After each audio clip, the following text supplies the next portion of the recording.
มื้อนี้พวกลูกพร้อมเพรียงเฮียงหน้าย่อขันเพิงมาเรียนย่อขันเทียนมาไหวขอสมมาพ่อแม่ในมื้อปีใหม่สงกรานต์สาธุเด้อขอให้พ่อกับแม่มีอายุยืนยาวมั่นพันปีพาวษาบ่ให้เจ็บบ่ให้ไข้ขอให้เป็นโฮมโพใบใหญ่เป็นโฮมไส้ใบหนาให้ลูกให้หลานตลอดหลายเดือนผ่านมาพวกลูกไปบ่สร้างย่างบ่งาม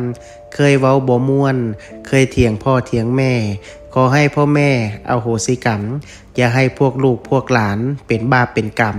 พวกลูกขอล้างมือพ่อแม่ล้างเอาความซวยล้างเอาข้อเข็นล้างเอาสิ่งที่บ่ดีออกไปจากเนื้อจากตนให้บุญคุณพ่อแม่ปกปักรักษาพวกลูกให้อยู่ซุ่มกินเย็นให้สร้างลูกปุกขึ้นตลอดไปสาธุ